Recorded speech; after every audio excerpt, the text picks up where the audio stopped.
So it depends. It truly depends on whether or not you're trying to buy, or I'm sorry, trying to pull cash out or not. On an FHA loan, if you have mortgage rates in the last 12 months, you absolutely cannot pull out cash at all. If you have one mortgage late in the last 12 months, I have seen a rate and term get approved. On Fannie Mae, it is truly up to the computer system. So whether or not we get an approval determines whether or not we can do it with the mortgage late. We don't typically tend to see a DU or an LP, which is Fannie Mae or Freddie Mac approval, when there has been a late payment in the last 12 months, but it's not an actual written guideline. Did I hit that one right? Yes, that's exactly great. So it truly depends. If you had a late payment in the last 12 months, call us, talk to us about it, and see what we can do to help you. And, maybe it is something that we can do a rate and term refinance and still help you get your payment down. If you're trying to get cash out, keep making those payments and make sure you get to that 12th month that you've made that payment, and then you're golden and you're ready to go. Are we good? Do we have any other questions right now? Nope? All right, perfect. So let's go with closing costs. And Heidi, you look like you had something for me, so I want to hear it. I think before you go back to closing costs, I think the PMI line is something that's really important to address. People just absolutely want to get rid of their MI. And even if it's not the best financial decision, because sometimes their payment, they don't get the best rate. They're not really in that right position to get rid of it. And they just have this stigma that is the worst thing they can have. And I kind of think it's important to talk about that if it's not beneficial to get rid of it at that point, don't. Don't let someone convince you that, okay, well, we can because you just hit that 20%, but with your credit or where rates are at today, it's not benefit. You're going to end up paying the same or more. Because right now, it is a tax write-off. You can utilize that. So when you start paying the closing costs and you're getting a worse rate or even the same rate, and there's just no financial benefit at the moment, be patient. Wait. Make sure you're getting at the best point in time to get rid of that versus being so determined because it's MI to get rid of it, to put yourself in a worse position, or in the same position, but really it's cost you money. Yeah. No, and I agree with that. I mean, mortgage insurance for a long time was not tax deductible. They had taken that away for quite some time. And during that time, it didn't make sense for, as long as you could keep your payment exactly the same as what you were paying before, because remember that an FHA loan will typically carry a lower interest rate than a conforming or conventional loan would.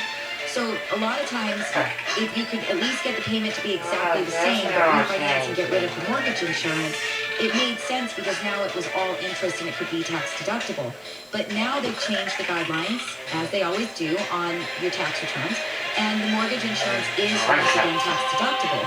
So it's something that if it doesn't actually drop the monthly payment that you're going to be making on a monthly basis, it does not make sense to do the refinance. Keep what you've got and hold tight. Remember, we were just talking about closing costs, which we'll get back to. But every single time you do a refinance, there are closing costs.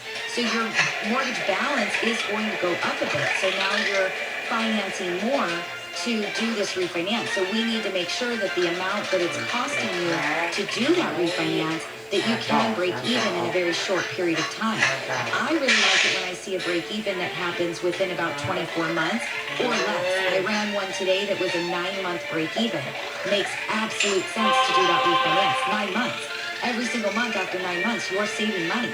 So, that makes sense, but we need to make sure that we take you through it, and sometimes just because you have the mortgage insurance, it doesn't make sense to do a refinance. And that's many times. I just had it come up more recently that it's just such a determination for that mortgage insurance that it's really hard to get out of that mindset. Right now, it's okay to stay strong, just go to it, and wait out till you get the benefit. Right. Yeah, we lost it for oh, there she goes. We lost it. It happens when you're going live. It's totally fine. I just want to jump in what Patty said. Pretty kitty. I think your cat is going to have its own little fan base out there. But Fritzy also jumped in and asked if you are locked in at 3.3 and rates drop even more, can you get the lower rate? No, you can't. So that's a great question, actually, Fritzy. I love that, and a lot of people do ask me that question over and over again.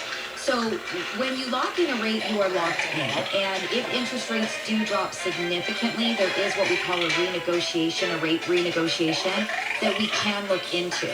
The interest rate to break the lock, there is a cost to that. So we need to make sure that the interest rate drops enough that we can actually cover the cost of breaking the lock and also still reduce the interest rate for you so that there's a benefit to breaking the lock. So it doesn't necessarily cost you money. We're going to absorb it. So the best way that I explain this when I do, when people ask the question is, if you're locked in at your 3.3 and interest rates were to drop to 2.75, we're going to be able to renegotiate that lock, drop that rate to probably 2.875, and there's not going to be a cost to you.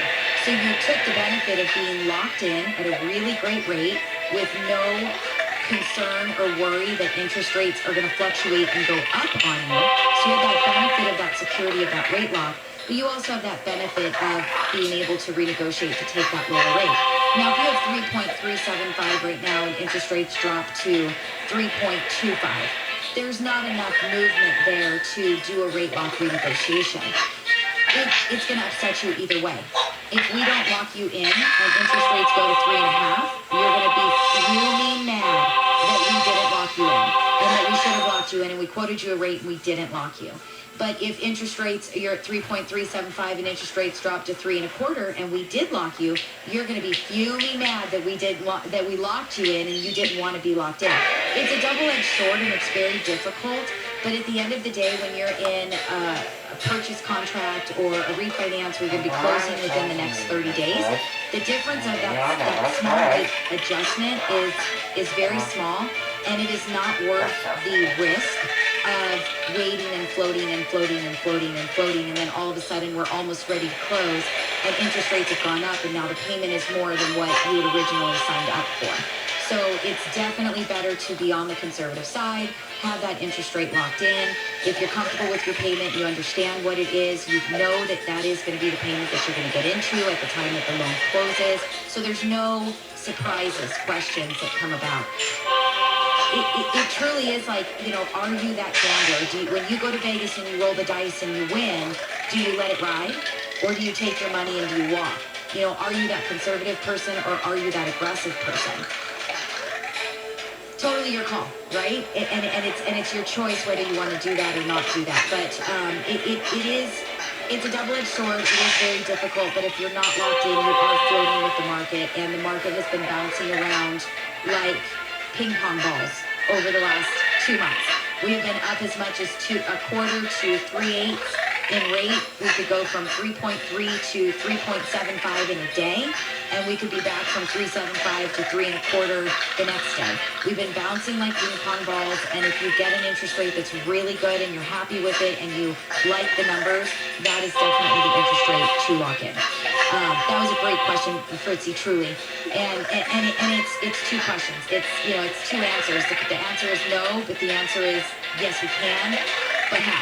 And so it does get a little bit confusing and people don't understand how it works. So I love your question.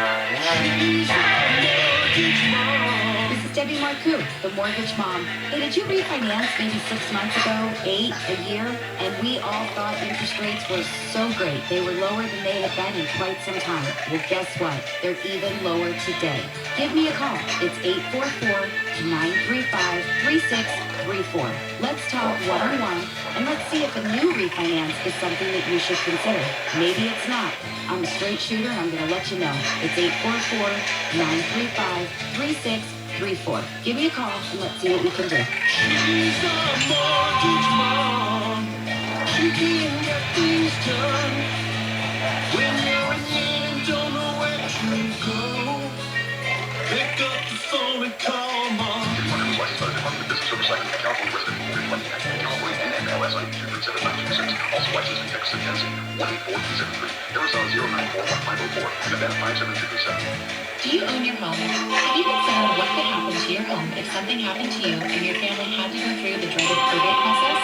Hello, I am the estate planning mom, and my name is Vista. I am an estate planning attorney at Herman's Law. If you own your home and something happened to you, depending on how title is held, your family may have to go through probate court. Probate in California can take an average of 12 months to 2 years to complete. It is very expensive and public. A will, while it states how you want your stuff distributed, doesn't actually avoid probate. It just guarantees it. If you want to avoid probate, a trust might be your best option, and we can help you figure that out.